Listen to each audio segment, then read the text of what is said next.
If you are tired of reviews that just advertise the best sellers of Sephora, this might be the video for you.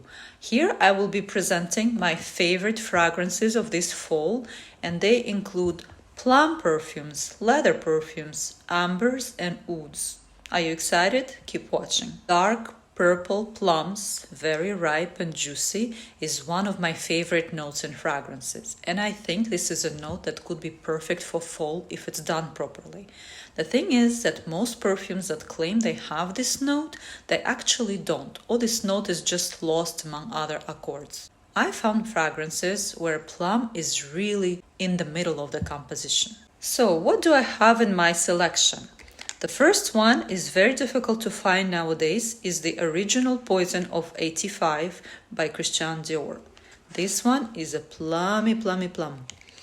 The second one that I really like is also not so easy to find nowadays, is called Féminité de Bois by Shiseido. And very unexpected cheapie that you can find anywhere is Rogue by Rihanna.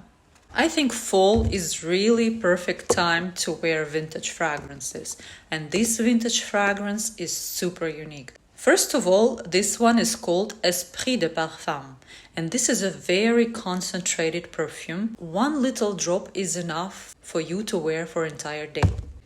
The second reason is that if it was maintained very well, not exposed to the sun, it still smells the same like it was smelling in the 80s. Is not it great?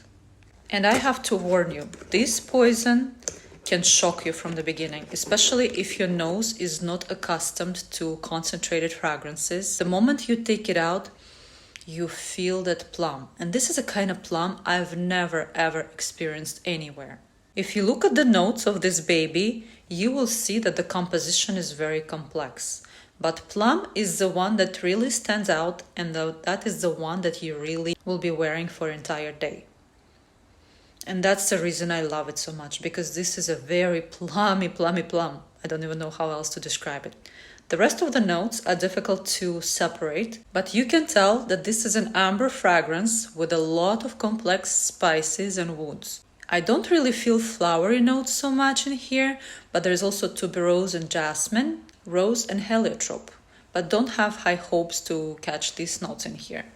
Today you can find Poison by Dior that comes in the same color green box, and it is Eau de Toilette. This one is Esprit de Parfum, and despite that they have similarities in their olfactive pyramid, these two are very different. I personally don't get any plum in modern Poison version, and I really hate what they made out of it. To me it smells like rotten patchouli and the liquid that is accumulating on the bottom of your garbage bag. I really find it disgusting. I don't know who buys it. A few tips if you decide to try it. First of all, do your research to find out how to distinguish the original one from a lot of fakes. And second, once you have it, don't put it on your neck because it will just shock your senses. Put it on your wrist and go out, and just put a tiny little drop, and the wind will bring you that sillage that is so wonderful about this fragrance. I think my hands will smell this wonderful plum of Poison all day now. But I have to be moving to the next one. And the next one is called Féminité de Bois by Shiseido. You can find Féminité de Bois in the brand called Serge Lutens. It's kind of similar, but not exactly the same. Femininity of Woods. The name does not tell you that there is a plum, but actually this is a plum fragrance, especially this particular version. I think maybe it was not maintained so well, or maybe this is a vintagey kind of effect, but what happens is that this plum has become kind of intense and jammy, and I actually love it this way. The vintage vibe of this does not destroy it a tiny bit. On the contrary, it emphasizes and brings up this wonderful plum that is supported by very light floral notes, also by honey, but an hour later what you have is soft woods with a powdery iris touch and still beautiful sweet plum. The original Poison lasts you about 12 hours, this one will last up to 8-10 hours a day, creating a wonderful sillage around you and getting compliments from the strangers. Believe me on that. If you were surprised what Rihanna is doing in this selection, don't be. The reason I put it in here is that because Rogue has a beautiful plum. And this one is a mix of plum and leather, which is a wonderful combination. Lemon blossom and cyclamen, I sort of skip those notes, I don't feel them from the opening. I immediately get plum and leather. And a lot of people are turned off by leather accords in here, but I'm not. I'm actually charmed by the way leather is made here. And I think this fragrance could actually compete with Tom Ford. The problem is that the base here is not nicely done. It says amber and musk and vanilla in the base, but I think musk is too strong. And after 2-3 hours, it develops into shower gel kind of note that I'm not enjoying so much. Even patchouli and wood, they don't save this perfume from soapy musk. But I'm not giving up on it yet. I'm searching for a nice perfume to layer it with, to improve its dry down. I'm hoping to find one. And then I'm sure it will compete with Tom Ford. Just to sum up, I would like to say that this is not a kind of plum that you know in mass market fragrances. These are very complex and deep compositions, not overly sweet. I do enjoy sweetness during fall months, but that's not a category where I get this sweetness from. My favorite combination that satisfies my urge for sweetness is sandalwood, tonka, and vanilla. And let me introduce you to my party friend, Mademoiselle Rochas Couture. For me, this is one of the sexiest fragrances in my collection, and it's perfect for a date night or for a night out in a club.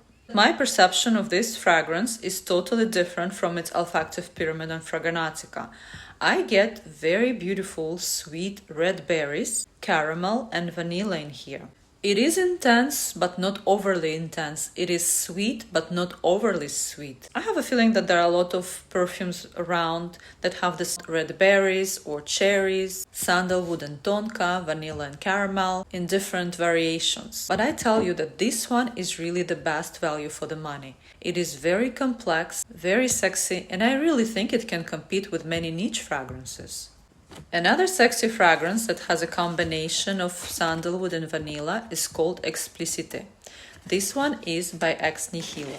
This is a kind of fragrance that I like wearing during the transitional period, from summer to fall. Or if you have a beautiful fall day, especially if you have a date and you would like something sexy, this is just a perfect choice. It's a floral bouquet of peonies that is supported by sweetness of praline and amber, and it has a little bit of a pepperish touch that comes from nutmeg and pink pepper. That is such a perfect combination, especially when it flirts with the flowery notes, and I think it's just perfect for Indian summer or for fall months in warmer climates. Another fall fragrance that I tend to love a lot is also a very soft amber fragrance that is just such a wonderful, perfect quality of amber. And this one is from the collection of Storie Veneziane by Valmont. This is a Swiss brand, and the quality of the ingredients is really, really top, especially their collection that is Extra de Parfum. This one is called Gaggia Medio. Extra de Parfum, they have the highest concentration of perfume, but what's amazing about this collection is that they are not crazily intense and overwhelming. If they had molecules, I would say they would be round molecules that they just roll around your skin, cover it up, and give a wonderful sillage. It satisfies my cravings for sweetness in a very unexpected manner, because the combination here is sandalwood and cardamom. But this is such a sweet and just addictive combination that I just want to put it all over myself. These three perfumes are very different, and I cannot really put them in the same category. One thing they have in common is sandalwood, and this sandalwood comes off as sweet due to some spices, vanilla, and even very light amber. The next category that I really enjoy wearing this fall is what I call leather vanilla fragrances. And this is Iris Malikhân, Noir Exquis, and Italian leather. I actually have a separate video dedicated to these three, so I'll just run over some differences in here. Here I have Italian leather by Memo. This one is very special. It's not meant to be loved by everyone. But if you like strong leather accords and really voluptuous vanilla, this is a kind of fragrance you would enjoy. I tell you that this is borderline masculine, and it sounds a bit different on men. On my skin, it doesn't sound so leathery. It sounds like a soft leather with a very, very nice vanilla. And this fragrance is really unique. I haven't tried anything like it. Because some fragrances, they say there is a leather accord, but leather accord is very weak. This one is really, really leathery. Iris Malikhân became a part of my collection only this summer. But I can tell you that it was not working so well when it was so hot. And I was really waiting for fall to come so I could see how this fragrance acts on my skin when it's fresher weather. But unlike L'Artisan Parfumeur and Memo, Iris Malikhân is very light on vanilla. And it does not have that warming effect that I gravitate towards during sweater weather. Even on the contrary, Iris Malikhân is kind of a green leather, yet powdery at the same time. You have orris, iris, but I think it also has stems of iris flowers, and that's what makes it green. Meanwhile, I think the olfactive pyramid has too many notes that are actually almost mute. For example, mimosa and black currant syrup, I don't feel them at all. Despite that there is a tiny little sweetness, but I think it's the vanilla effect. And my very, very favorite Noir Exquis by L'Artisan Parfumeur. If I had to choose only one perfume for fall, this would be it. And as you notice, I don't have a lot of big bottles, and this is one of the very few fragrances that I have in 100 ml. This is really the collection of the best flavors of fall. Think of entering your favorite coffee shop when it's already cold outside. You order vanilla pound cake, candied chestnuts, French crepe with maple syrup. This is just so delicious. And once again, I find my favorite combination of fall, which is sandalwood, tonka beans, and vanilla. And these three are crowned by an overdose of heliotrope. This is just so delicious and addictive. I'm just loving it. Some people compare it to By the Fireplace by Replica, but I'd say that if you know and love this one, The Fireplace by Replica will feel very flat and simple. Another group of fragrances that I find really suitable for cold times of the year, for both fall and winter, is oud fragrances.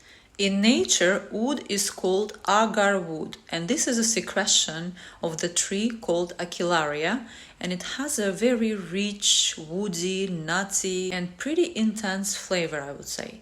In perfumes, it is just called oud, and very often they are produced in laboratories. And for me, ouds, it's a kind of a component of very intense fragrances that I just couldn't handle. But it's not true. You just have to find the right oud for you. And a few months ago, I have discovered a collection called Confidential by Carolina Herrera. Oud itself is a kind of note that is a world on its own. So combining it with the flavors of Middle East creates really sophisticated and rich perfumes. But at the same time, I call these perfumes European style ouds, because they are very different from Middle Eastern fragrances. I will make a separate video dedicated to this discovery set, but for now I would just like to mention one perfume that is called Nightfall Patchouli. And I know a lot of people don't like patchouli so much. I am also very cautious about it. There are kinds of patchouli that I love. There are kinds of patchouli that I hate. This particular one, despite that it does have patchouli in the center, it smells like Thanksgiving dinner. And this is because of cinnamon here. And I think cinnamon is much more dominant than patchouli itself. It gives you a memory of a Thanksgiving dinner and Christmas and all the flavors that you have in cozy cafes around this time. And I'm also really enjoying the base, which is a mix of benzoin and labdanum. Really well done. And the last fragrance I'm going to present you today is from Ex Nihilo. It's called Vetiver Moloko. This is a perfume I fell in love with only this fall. And this is a kind of fragrance that I call a wrap fragrance for home. Just perfect for fall and winter, when you just want to get cozy, wrap around your blanket and watch a movie at home. The name really speaks for itself. This is a creamy kind of vetiver. And vetiver is a note that I really like in fragrances, but at the same time there are different kinds of vetiver. This one is sweet. It really is in the center of composition, but I like its creaminess and sweetness. There's just a tiny hint of vanilla, a little woody mist going on, but I'm glad I don't feel any rose in here because a strong rose accord would really destroy it for me. It's not very rich, it's not intense, it's really very cozy. It's like a second skin kind of perfume. Fall might not be my favorite time of the year, but this is my favorite time for perfumes because I think it really gives me the biggest variety that goes from soft ambers to very rich spices and very deep ouds. What have you been wearing this fall? Please share in the comments.